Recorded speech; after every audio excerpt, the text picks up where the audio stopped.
Tes, tes, 1, 2, 3. Suara saya kedengaran?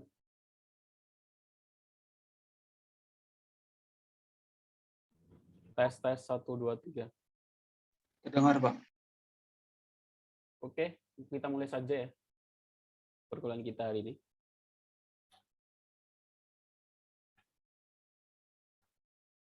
Bismillahirrahmanirrahim. Assalamualaikum warahmatullahi wabarakatuh. Waalaikumsalam warahmatullahi wabarakatuh.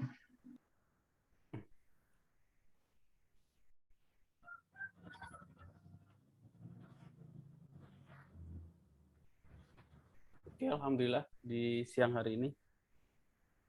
Siang atau pagi? Pagi.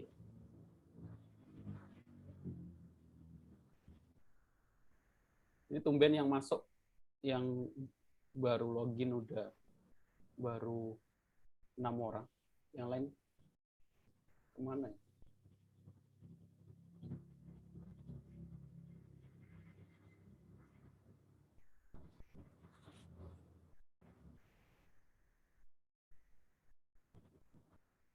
Hari ini saya akan bahas soal UAS-nya, project UAS-nya sebenarnya. Bukan soal karena nggak ada soal. Project UAS-nya adalah presentasi ya, masing-masing individu lewat Zoom. Nanti akan saya bahas hari ini di akhir materi. Oke, saya masuk ke pertemuan 14.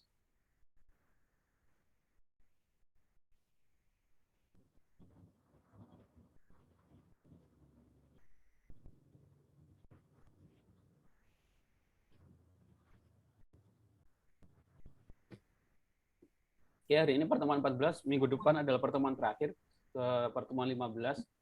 Jadi, saya akan bahas UAS-nya ya. UAS-nya adalah presentasi masing-masing lewat Google Meet. Nanti linknya akan saya share. Kalian tinggal pilih harinya kapan. Mungkin presentasi 10 menit, 5 menit tadi cukup ya. Apa yang dipresentasikan? Ini UAS-nya. Silakan diperhatikan. UAS-nya adalah presentasi ya dari project klinik masing-masing. Yang dipresentasikan apa? Yang dipresentasikan dari database, pembuatan user, pembuatan password, terus koneksi database. Saya tulis di sini ya. Dari desain database-nya.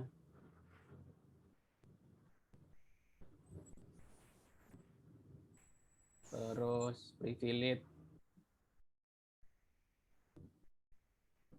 Terus koneksi,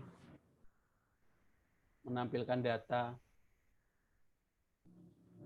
terus create, update, delete ya, terus implementasi fungsi, implementasi trigger, implementasi view. Materi kita hari ini adalah tentang view. Terus nanti yang terakhir adalah proses login dan logout. Jadi seperti itu. Apakah harus semuanya? Enggak. Yang penting presentasi nanti saya nilai sampai mana tugas proyeknya, sampai mana penjelasannya gitu kan, penilaiannya dari sana. Cukup jelas untuk UAS-nya? Kalau yang nggak bisa presentasi bagaimana? Yang nggak bisa presentasi berarti UAS-nya adalah kalian mengirimkan video rekaman presentasinya. Tapi nanti nilainya akan berbeda dengan yang presentasi langsung lewat Google Meet.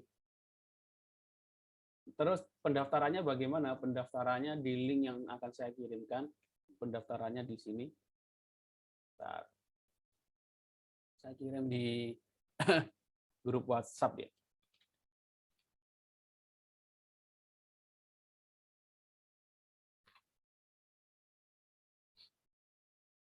Jadi silakan daftar presentasi. Di sini ada hari ya. Di sini ada hari. Kalian klik harinya. Mau kapan?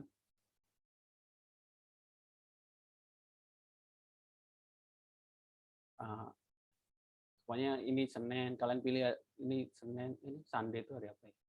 Jumat, Sabtu, Minggu. Sunday Minggu ya. Minggu, Senin. Kalian pilih hari apa? Selasa. Kalian pilih salah satu.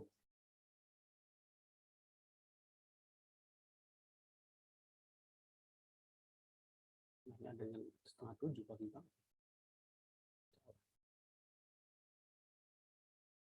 Cuma saya pilih satu hari, nah, kalian tulis namanya, tulis emailnya, terus tulis apa namanya yang kalian mau presentasikan, apa presentasi sistem basis data TI 20D3 gitu ya, UAS. Seperti itu. NIM sama nama lah, biar ada, biasanya kan emailnya nggak sama dengan nama ya. Seperti itu ya untuk UAS-nya.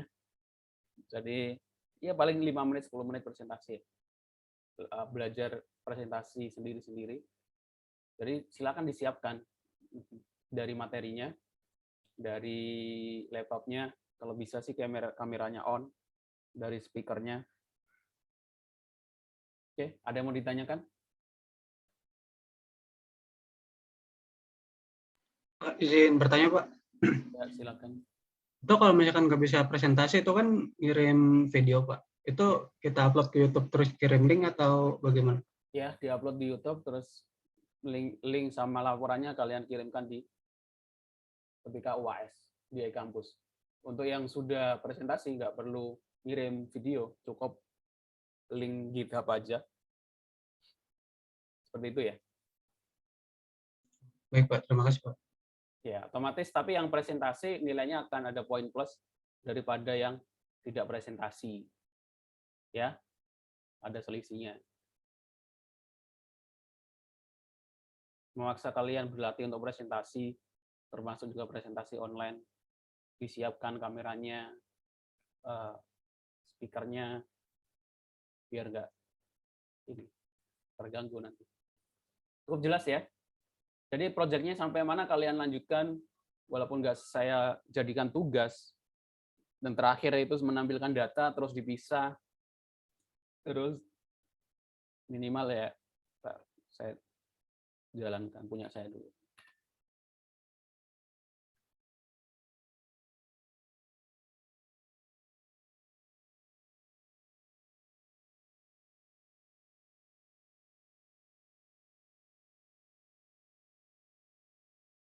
Saya nggak menilai desain apa namanya, desain CSS-nya ya, desain tampilannya. Tapi yang penting adalah implementasi database-nya sama fungsi, trigger, view. Tapi saran saya ya lakukan dengan apa namanya, ya buat sungguh-sungguh, karena kemungkinan buat sistem itu kan pertama buat portofolio kalian. Jadi kalau ditanya pernah buat sistem apa kan kalian bisa jawab kalau mengerjakannya sungguh-sungguh, nggak malu-maluin gitu ya. Sistem apotek, kalian bisa jelaskan database-nya, kalian bisa jelaskan fungsinya apa saja, ada modul apa saja, datanya apa saja gitu. Kalau saya sudah buat ya seperti ini ya, jumlah pasien, jumlah obat, jumlah dokter. Nah, jumlah pasien, jumlah obat ini kan implementasi dari fungsi. Nanti trigger atau view juga bisa dapat diambil dari sini. Subquery juga. Seperti itu. Ya, karena nanti pembuatan sistem kan pasti akan kalian temukan di mata kuliah lain. Dan nanti di kerja praktek, atau di skripsi, atau di mata kuliah pemrograman web, atau mata kuliah perangkat lunak. Ya, kalian tinggal gunakan lagi, tinggal beda topiknya atau database-nya kan tinggal ngedit lagi. Jadi nggak perlu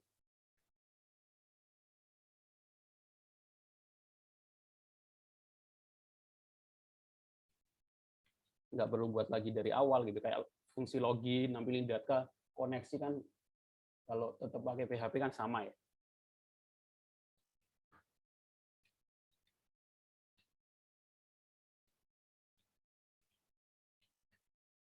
Oke, ada yang mau ditanyakan?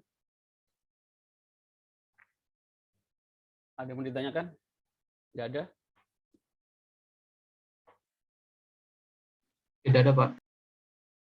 Ini yang nggak masuk, ini baru 10 orang, 9 orang sama saya. Ya, silakan nanti dikasih tahu.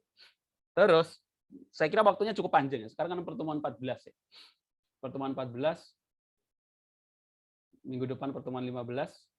Setelah itu kayaknya ada 1 minggu libur dulu, minggu tenang kayaknya. baru UAS kan. UAS kan waktunya juga seminggu. Jadi kalau dihitung dari sekarang itu 1, 2, 3, 4. Ada 4 minggu atau 1 bulan waktunya. Maksudnya 3 bulan lah. Kalian presentasinya ketika UAS di sini juga nggak apa-apa.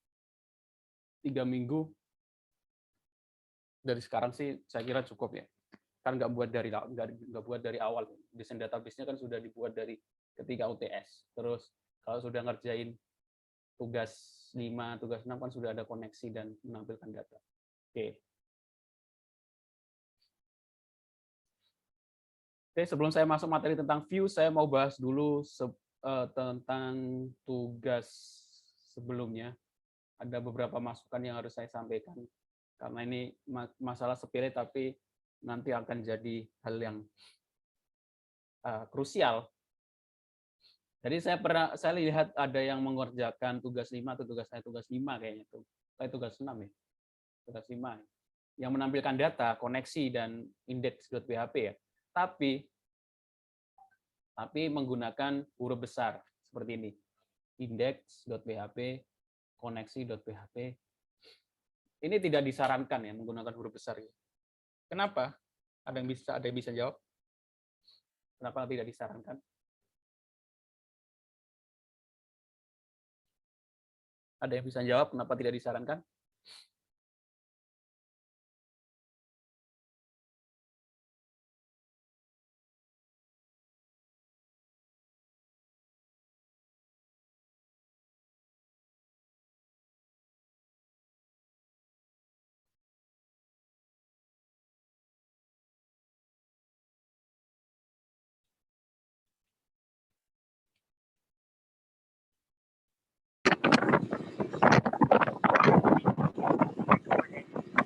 Ada yang bisa jawab kenapa tidak disarankan menggunakan huruf besar? Ada nggak?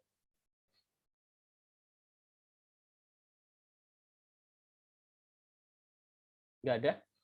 Karena pernah saya bahas di pertemuan sebelumnya sih. Kenapa programmer developer itu kebanyakan laptopnya menggunakan Linux dan menggunakan iOS ya, macOS daripada Windows. Salah satu alasannya adalah seperti ini. Kalau di Windows, huruf besar, huruf kecil itu tidak dianggap beda, tidak case sensitif. Jadi indeks huruf besar seperti ini ya, saya kasih contoh ya. Supaya saya buat file. Semuanya koneksi.php ya. Ini saya akses dengan koneksi huruf kecil di Windows itu tidak error. Saya kasih contoh di Windows dulu, nanti saya kasih contoh di Linux. Kenapa tidak disarankan? Karena kalau saya buat seperti ini, terus ini saya ngoding ya dengan huruf besar semua, terus saya upload di server Linux. Nanti ketika kita nulis di URL, kita harus nulis di URL-nya huruf besar semua. Kan jarang kita nulis di URL harus huruf besar semua. Karena nanti dianggap beda. Kalau di Windows, saya buat htdocs, terus saya buka folder kuliah, buat folder kuliah gitu ya. Di dalamnya saya buat file php koneksi huruf besar semua, koneksi.php.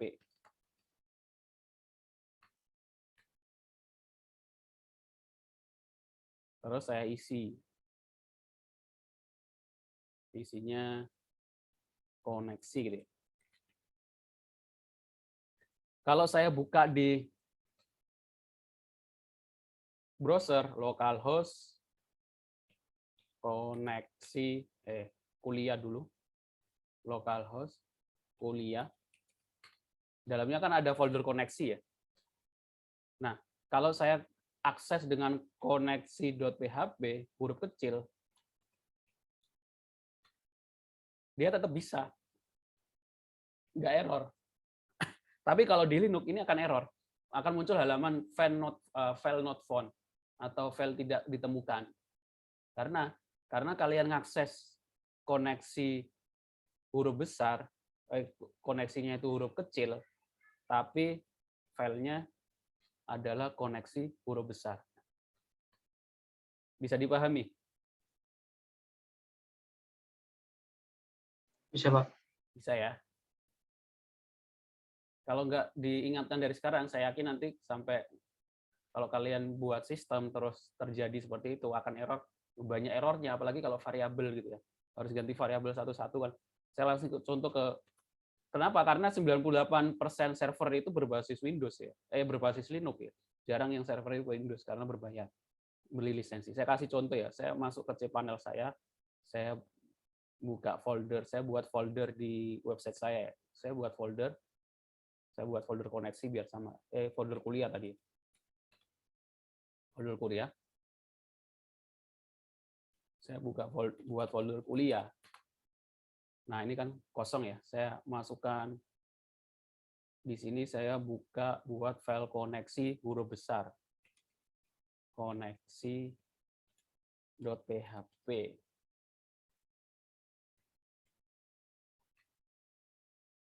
Saya isinya koneksi.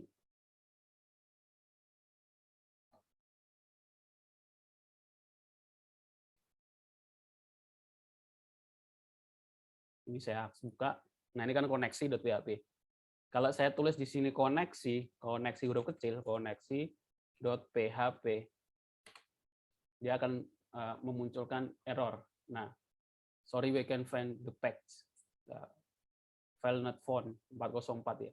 Page not found. Ini kalau baru filenya saja, apalagi kalau dalam variabel kalian huruf besar, huruf kecil kalian abaikan. Di Windows akan tetap berjalan. Tapi di Linux akan dibedakan. Nah, itu kenapa programmer itu kalau membangun sistem develop web itu sistem operasinya menggunakan Linux atau macOS. Karena kalau Linux dan macOS itu berbasis Unix dan dia case sensitif, huruf besar dan huruf kecil dibedakan. Oke. Terus saya mau bahas dulu juga tentang cron job. Jadi cron job itu kemarin saya sudah bahas tentang cron job ya. Cron job itu kenapa saya jelaskan? Karena itu salah satu fungsi yang ada di Linux, sistem operasi Unix, untuk menjalankan skrip berdasarkan waktu gitu ya, otomatis dijalankan. Saya kemarin belum ngasih contoh karena saya belum install VirtualBox. Sekarang saya sudah install VirtualBox. Saya kasih contoh bagaimana implementasi cron job. Saya masuk ke sistem operasi saya Linux. Nah, cara nulisnya itu, nah kalau kemarin saya cron tab, caranya adalah masuk sebagai cron tab min E, bukan min R, min E. Nah, di sini kita tulis apa namanya, kapan kita harus menjalankan fungsinya.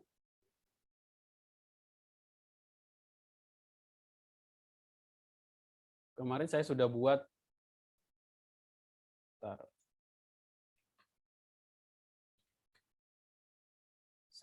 sudah buat apa namanya file backupnya.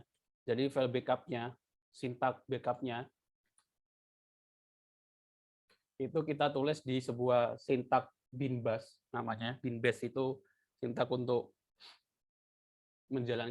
mengeksekusi sebuah perintah ya di Linux. Jadi kita taruh di sini mysql dam coba min o min p root. Nah, ini det backup coba.sql.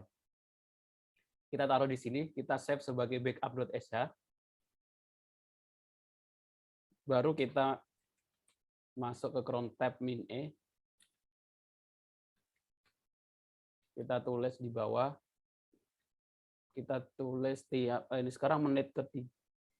Jamnya nggak cocok ya di sini jam 11.03 kita tulis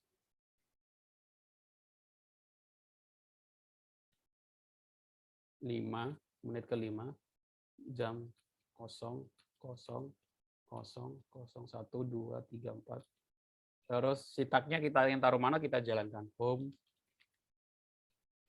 ali backup.sh. Nah, nanti menit kelima dia akan menjalankan script yang ada di backup.sh. Backup.sh isinya yang tadi MySQL dump tadi. Jadi sekarang ini menit ketiga ya. Saya save dulu, Ctrl X, yes.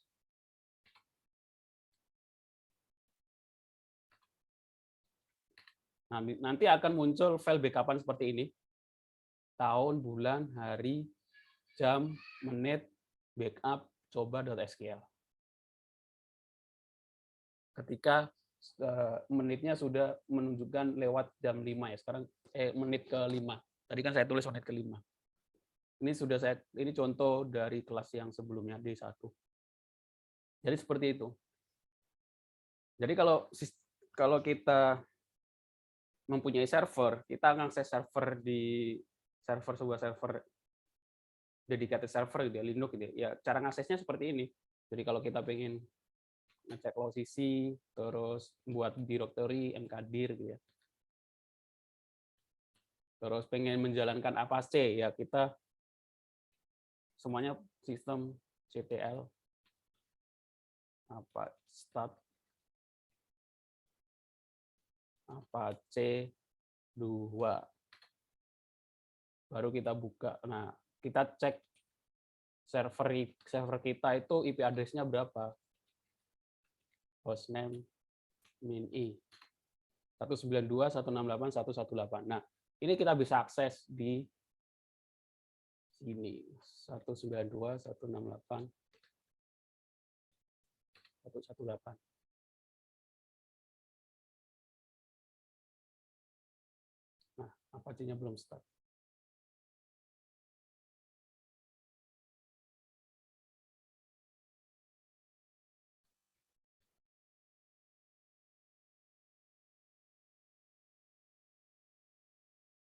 Jadi seperti itu ya. Jadi semuanya itu menggunakan perintah. Jadi saran saya, kalau nggak mau dual boot dengan Linux, ya itu apa namanya, gunakan VirtualBox. Ya, paling nggak paham sintak-sintak atau apa namanya, perintah di sistem operasi Linux ya. Kalau pengen juga untuk manajemen server dan lain sebagainya, paham tentang manajemen server dan lain sebagainya. Ini udah menit ke-6, saya lihat ls, linl.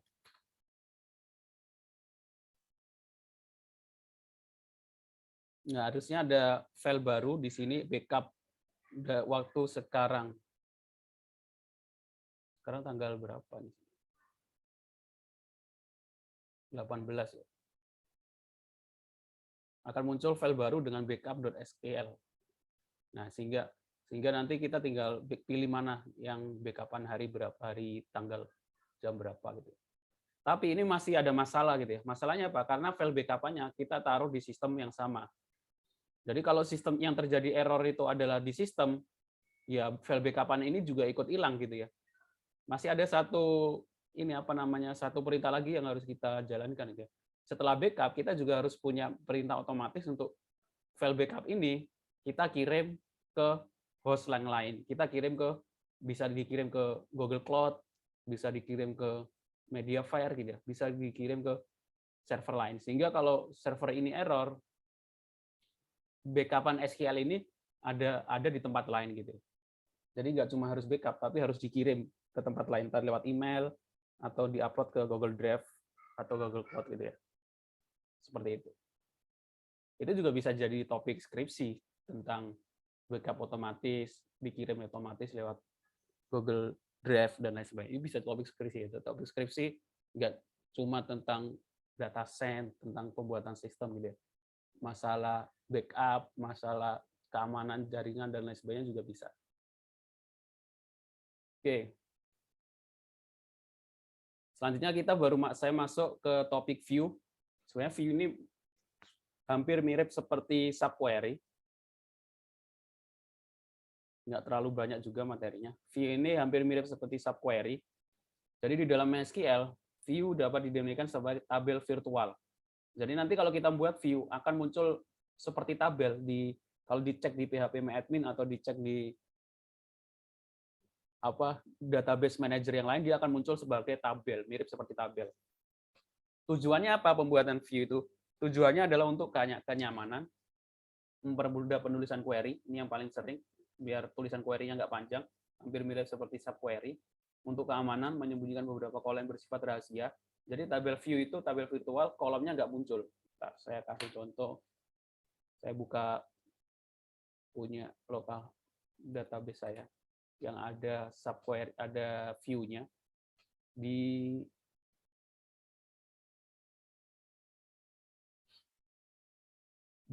database klinik. Nah, klinik ini kan kalian kalau bisa lihat, akhirnya muncul tabel, muncul view, gitu kan. Nah, ini view. View itu total pasien laki-laki. Ya, di dalamnya tidak terlihatan isinya itu apa. Jadi saya punya view total pasien laki-laki. Contohnya bagaimana? Sebagai contoh, misalkan saya ingin menampilkan nama dosen yang berdomisili di Jakarta. Gitu. Saya punya tabel isinya data dosen. Gitu. Tapi setiap kali saya ingin mencetak laporan, saya ingin menjalankan query nama dosen yang berdomisili di Jakarta. Otomatis saya harus ngetik query select NIP, nama dosen, alamat, from, daftar dosen, where, alamat, Jakarta. Nah, ini kan cukup panjang. Ini kita bisa singkat dengan query, dengan view. Jadi saya pengen menampilkan nama dosen dari Jakarta, saya harus nulis select NIP, nama, alamat, from, daftar dosen, where, Jakarta. Baru muncul data dosen dari Jakarta. Nah, misalkan query tersebut akan dijalankan setiap beberapa detik atau diakses dari website yang sibuk. Pada setiap permintaan, MySQL Server harus melakukan pemrosesan untuk mencari seluruh dosen yang memiliki data dari Jakarta. Setelah itu, menggunakan views, bisa menyembunyikan beberapa kolom dalam daftar tabel dosen.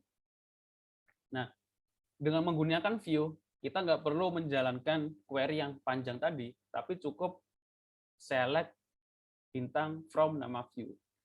Tapi sebelumnya kita harus buat view-nya terlebih dahulu. Kita tulis dengan perintah create view, terus nama view-nya itu apa, ini terserah kita ya, nama view-nya variabel terserah kita sesuai dengan kondisinya. Terus baru as select query, di sini kita tampilkan, kita taruh di sini yang akan kita jalankan. Selanjutnya untuk mengakses view kita bisa akses seperti tabel biasa. Kalau dosen tadi berarti kita tulis dulu create view nama dosen atau dosen Jakarta, baru as perintah select-nya, select NIP nama dosen, alamat, from, daftar dosen, where, alamat, Jakarta. Kalau dijalankan query oke, row affected, berarti kita sudah punya view dengan nama dosen Jakarta. Jadi ketika kita ingin menampilkan daftar dosen dari Jakarta, kita nggak perlu menjalankan query yang panjang ini. Nggak perlu. Tapi cukup panggil, seperti manggil tabel, select bintang from dosen Jakarta. Ini kan lebih singkat. Dan pemrosesannya lebih mudah, lebih cepat dibandingkan tadi. Karena ini sudah dianggap seperti tabel virtual. Jadi nggak ada query select-nya, nggak ada query where-nya. Kalau ada query where-nya otomatis akan menyeleksi lebih panjang. Jadi database tadi di-select dulu, baru dipilih yang Jakarta. Kalau dengan view ini, ya udah langsung ditampilkan dosen Jakarta. Oke, cukup jelas?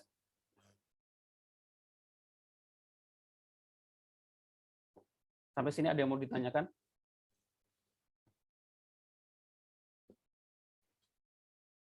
Sekarang kalian, nah nanti UAS-nya ya salah satunya adalah kalian presentasikan implementasi view di database klinik masing-masing. Oke? Saya kasih contoh untuk database klinik yang tadi punya saya ya. Saya buka Beekeeper Studio.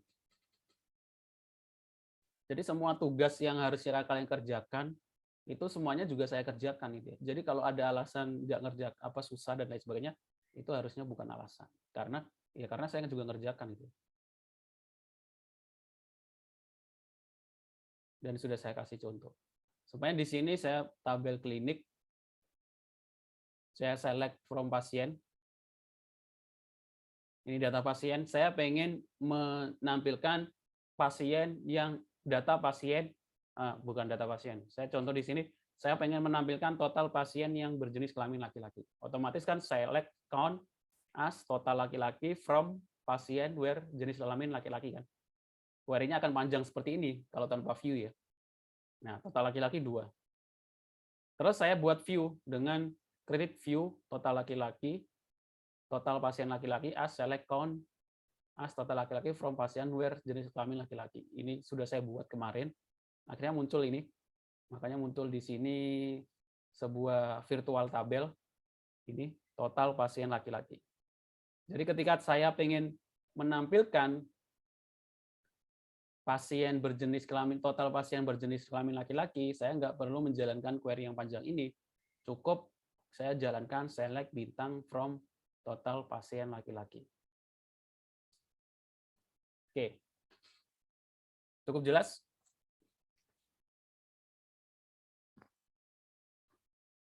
Ada yang mau ditanyakan?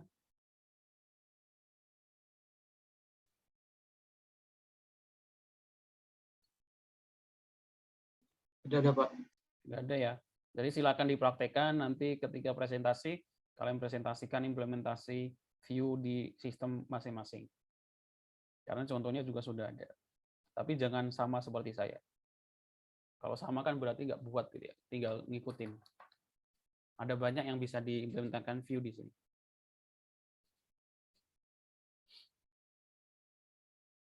Oke. Sekarang intermezzo itu apa namanya? Konsep NoSQL. Ada yang lewat VirtualBox sama seperti VMware, Pak. Dan untuk Linux apa harus pakai Kali Linux atau boleh yang lain seperti Debian? Oh, VirtualBox sama seperti VMware. Jadi ya VirtualBox itu kan mereknya ya. Jadi virtual itu ada VirtualBox sama VMware sama. Dan untuk Linux-nya apa harus pakai Kali Linux? Enggak harus ya. Boleh pakai Debian, Ubuntu dan lain sebagainya. Ada yang nanya di grup di web chat. Sekarang konsep NoSQL. Konsep NoSQL ini nggak akan saya jelaskan panjang ya, karena ya ini harusnya materi sendiri gitu ya. Cuma untuk pengenalan saja bahwa setelah kalau di mata kuliah hari ini kan sistem basis data relasional ya, atau SQL gitu ya, relasional. Nah, selain itu ada juga konsep NoSQL. Dari namanya saja untuk lawan kata gitu ya. Lawan kata, bukan lawan kata ya. Perlawanan, bukan perlawanan gitu. Ya untuk menunjukkan bahwa ini NoSQL gitu. Kenapa? Karena SQL kalau datanya sudah banyak, udah ratusan jutaan gitu, itu dianggap lemot, dianggap lambat gitu ya. Makanya muncul NoSQL, not only SQL. Konsep NoSQL ini dia sistemnya nggak database relasional, nggak ada database. Tapi bukan nggak ada database, nggak ada tabel, nggak ada relasi gitu. Jadi NoSQL itu disingkatan not only SQL atau not SQL, hal yang saat ini sebenarnya bukan satu bahasa lainnya SQL, NoSQL. Berbagai perusahaan besar seperti Facebook, Google juga kalau mereka ada NoSQL, ada GraphQL gitu. GraphQL itu untuk handle data-data besar yang dianggap sudah nggak bisa ya bisa saja, tapi lebih lambat kalau menggunakan SQL. Kelebihan NoSQL, skalabilitas lebih mudah dan murah, menyimpan banyak data dan menurunkan performance, fleksibilitas tinggi yang mendukung berbagai jenis data, lebih ramah untuk developer. Nah ini lebih ramah karena kita nggak harus mempusingkan primary key, foreign key, redundansi, normalisasi gitu. Ini berikut perbedaan SQL dan NoSQL. Salah satu produk yang bisa digunakan untuk NoSQL adalah MongoDB. Jadi silakan kalau pengen belajar lebih lanjut tentang MongoDB, ini salah satu yang mengimplementasikan not only SQL, NoSQL. Bentuknya bukan dalam bentuk database, tapi bentuknya dalam bentuk JSON. JavaScript Object Notion. Nah, sekarang saya bahas tentang proses login. Kalau bisa nanti ketika presentasi sistemnya sudah jadi ya, jadi nggak cuma dashboard seperti ini, seperti yang tadi saya tunjukkan.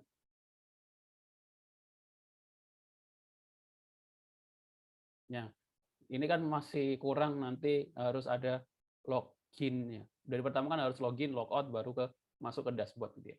Jadi kalau bisa sudah sampai proses login gitu ya. Kalau nggak bisa ya nggak apa-apa. Nah, dalam login, proses login itu kita kerjakan di akhir, walaupun ya karena apa ya, nah, kalau sudah bisa login logout itu nanti kalau kita ngedit nggak perlu login lagi gitu ya. Dan proses login kan kalian temukan di sistem di mata kuliah lain nih. Maksudnya kalau mata kuliah tersebut harus mewajibkan pembuatan sistem, yaitu rekayasa perangkat lunak dan lain sebagainya. otomatis ketemu proses login ya. Jadi kalau kalian sudah buat proses login sekali, nanti kalau ada ketemu proses pembuatan proses login, kalian tinggal copy saja di sistem yang sudah ada gitu ya. Mungkin bedain tampilan saja gitu. Nah, dalam proses login itu kita kalau menggunakan PHP, kita harus mengenal namanya session gitu. Session itu sebuah variabel, sebuah fungsi untuk mengecek apakah seseorang itu sudah login apa belum, session. Nah, session itu merupakan data yang disimpan dalam suatu server. Biasanya disimpan itu nama username, nama password gitu. Bukan nama username saja. Kalau sudah login nanti sessionnya adalah nama username biasanya seperti itu. Makanya kadang kalau kita masuk ke dalam sistem, terus biasanya di sini kan ada selamat datang. Kalau kita masuk ke sistem ya, di sini tertulis gitu ya, selamat datang Dwi gitu ya, nama yang sudah login gitu. Kalau yang login biasanya ditulis di sini, selamat datang Budi gitu ya. Kalau yang login Budi. Terus kalau yang login Joko, yang selamat datang Joko gitu ya. Nah, ini kan variabel. Variabel ini diambil dari session. Tergantung nanti yang login siapa gitu. Jadi selamat datangnya nanti berubah-berubah sesuai dengan yang login. Nah, itu menggunakan session. Nah, itu dicek. Kalau sessionnya sudah ada isinya, berarti dia sudah login. Kalau sessionnya belum ada isinya, berarti dia belum login. Cara kerja sessionnya menggunakan session start. Kalau sudah selesai, menggunakan session destroy. Biasanya logout itu hanya untuk menghapus session destroy itu aja. Ini untuk proses menambahkan data session, jadi semuanya sudah login, session start, terus session biasanya user, kita isi apa gitu ya, session rule isi apa gitu ya. Login date. Kalau kita pengen menyimpan login date-nya ya kita tampilkan login date-nya. Kalau kita pengen mencetak session, kita tinggal menggunakan perintah print session atau echo juga bisa. Nah, untuk membaca data yaitu sama tadi seperti mencetak print atau echo, nanti akan mencetak ini Agus PH. Nah, ketika proses logout, semuanya ada fungsi logout itu ya, ada menu logout. Ya, ini akan menuju logout.php. Isinya adalah cuma session destroy atau unset session. Itu saja. Terus nanti di-redirect atau diarahkan ke halaman login lagi. Login.php. Nah, dalam login ini sangat krusial ya. Di akhir materi ini saya kasih contoh ini proses login. Kalian bisa implementasikan, gunakan. Tinggal nanti sesuaikan tampilannya kalau pengen dirubah gitu. Dalam proses login ini sangat penting karena ya ini ada hubungannya masalah keamanan ya. Kalau seseorang yang tanpa autorisasi atau tanpa perlu login bisa login, ya data kita bisa bocor gitu ya. Kalau sudah bisa login dia bisa download data, bisa merubah data, menghapus data gitu. Salah satu kelemahan yang paling umum dalam proses login itu SQL injeksi. SQL injeksi itu karena nggak ada proses pengecekan di form loginnya. Biasanya nggak dicek apakah ada karakter khusus, atau ada fungsi yang diinputkan gitu ya. Makanya harus ada fungsi. Saran saya harus ada fungsi strap slice sama MySQL real escape string. Kalau nggak ada nanti orang lain bisa login tanpa perlu tahu passwordnya. Bisa seperti itu, bisa. Saya kasih contoh sebuah website, tapi ini bukan website di Indonesia, website di India, nggak tahu pemiliknya siapa ya. Karena di sini dia ada kelemahan SQL injeksi, jadi kalau saya masukkan di sini itu admin or 1 sama dengan 1, ini jawabannya pasti true. Terus terakhir saya taruh strap min. Min di dalam SQL itu komentar. Jadi setelahnya password ini kalau diisi apapun nggak akan terbaca karena ini nilai baliknya pas selalu true gitu. Karena apa? Kita menggunakan or itu salah satu harus benar, admin atau 1 sama dengan 1 kan pasti benar. Jadi jawabannya ini pasti benar. Jadi kalau saya klik login, dia masuk. Ini salah satu SQL injeksi ya, memasukkan perintah komentar. Jadi query setelahnya itu dianggap komentar di sini. Di sini harusnya ada query where apakah password sama dengan ini, tapi itu nggak dibaca. karena dianggap komentar. Akhirnya hanya ini aja, admin atau 1 sama dengan 1. Jadi jawabannya pasti true. Nah, biar itu nggak terjadi, harus tambahkan fungsi strip slash sama MySQL real escape string. Kalau fungsi strip slash adalah untuk menghapus atau menghilangkan karakter backslash. Seperti ini. Tidak mengganggu query MySQL. Kalau real escape string pada PHP, salah satu kegunaan adalah mencegah SQL injeksi sehingga dapat menghambat penyusul untuk intruder. Selain itu, kita juga harus mengimplementasikan metode enkripsi MD5. MD5 itu bukan enkripsi, MD5 itu fungsi hash ya. Fungsi hash itu dia nggak bisa dikembalikan ke fungsi fungsi bawaannya itu. Maksudnya bagaimana?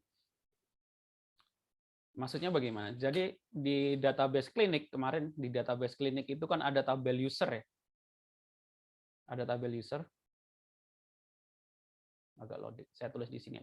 Select bintang from user. Nah, di tabel database ini kan ada tabel user ya, username, password. Nah, password ini contohnya di sini ada Ajeng A123. Nah, password ini idealnya jangan disimpan di database dengan plain text seperti ini atau password asli seperti ini. Harus disimpan dalam bentuk MD5. Jadi idealnya jangan A123 yang disimpan, tapi MD5 dari A123. MD5 dari A123 itu apa?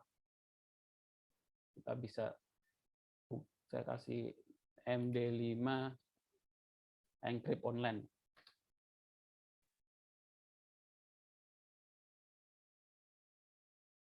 Harusnya yang disimpan itu bukan A123, tapi yang disimpan itu MD5 dari A123. Encrypt. Nah, ini. Copy. Tabel user ya. Nah, ini 123 ini kita hapus, kita ganti menjadi seperti ini. Nah, idealnya seperti ini.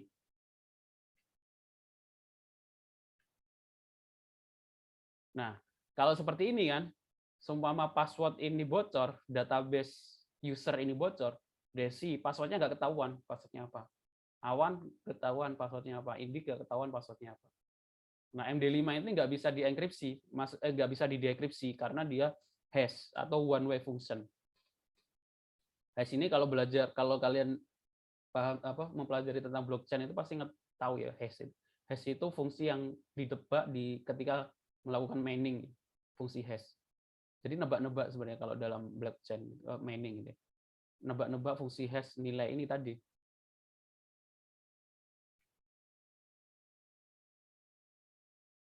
Hash ini. Nah, A123 kan hashnya ini.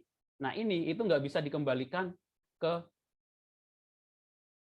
A123. Nggak ada teori atau untuk mengembalikan ini ke A123. Itu fungsi hash. Itu namanya hash. Kalau enkripsi, berbeda dengan enkripsi. Kalau enkripsi itu semuanya kayak Morse gitu ya. Dari 123 disandikan Morse, dari sandi Morse bisa dikembalikan lagi ke A123. Nah, itu enkripsi atau kriptografi. Nah, kalau hash itu dari sebuah karakter di hash menjadi karakter panjang gitu ya. Nah, itu nggak bisa dikembalikan lagi. Seperti itu. Bisanya apa? Bisanya itu dihafalin. Bisanya itu kalau hash-nya 123 itu ini, ya kalau ini berarti 123. Bisanya itu dihafalin. Nah, cara untuk mendapatkan fungsi hash untuk mengencrypt MD5 kalau menggunakan PHP cukup mudah. Kita tinggal panggil MD5 variabel atau kata-kata yang ingin kita encrypt, kita hash. Contohnya MD5 nama variabelnya kalau kita cetak dia akan muncul seperti ini. Nah, ini yang disimpan di password database.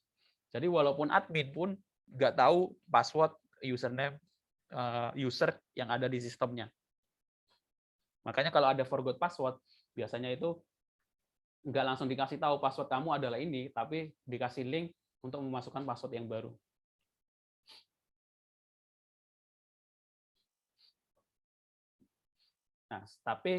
Nah, kalau base64 ada juga enkripsi ya. Enkripsi tadi kalau bisa dikembalikan. Nah, kalau base64 itu enkripsi. Nah, ini digunakan biasanya untuk mengenkrip URL. Kenapa kita nggak menggunakan hash di enkrip URL? Kalau di enkrip URL-nya kita hash, kita nggak bisa mendekripsinya. Makanya kita biasanya menggunakan base64 encode. Kenapa kita harus mengenkrip URL?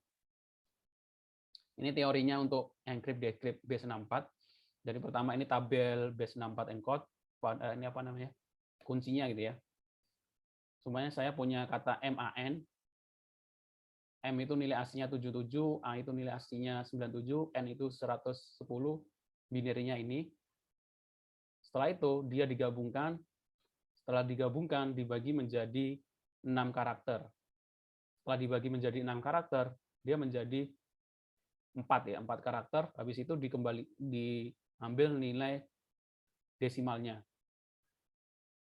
19, 22, 4, 5, 46. Ini teori base64 encode ya.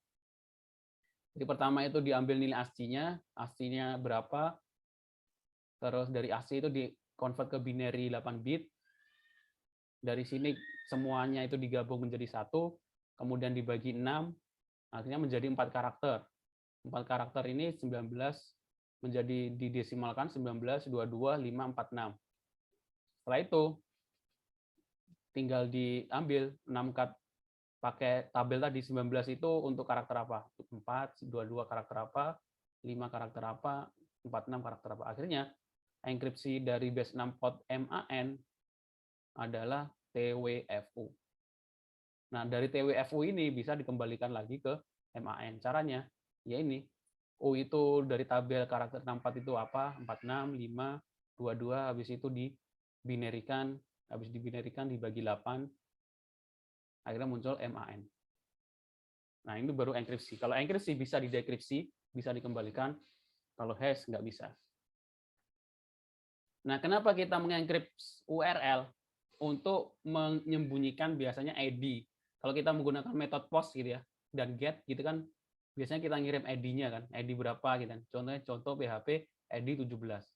Nah, ini biar nggak ketahuan ID-nya, kita encrypt menjadi ini, MTC sama dengan.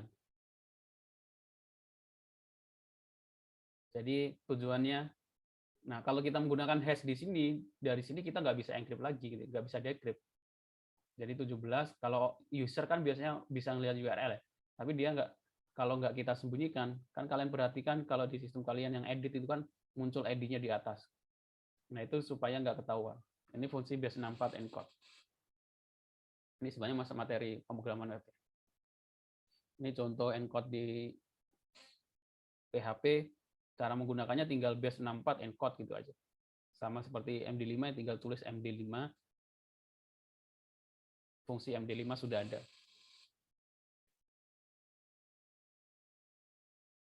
Nah, contoh proses loginnya ini, di sini sudah ada login sama register. Kalian bisa pelajari, implementasikan di sistem yang kalian akan kalian presentasikan di UAS. Nah, nanti idealnya akan seperti ini, apa namanya? Passwordnya itu tersimpan sebagai MD5. Nah, ini proses registrasi, ada session, pembelian username.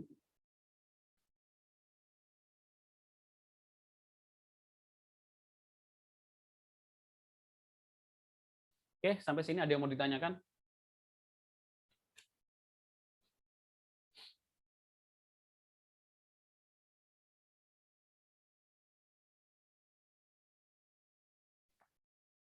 Ada yang mau ditanyakan?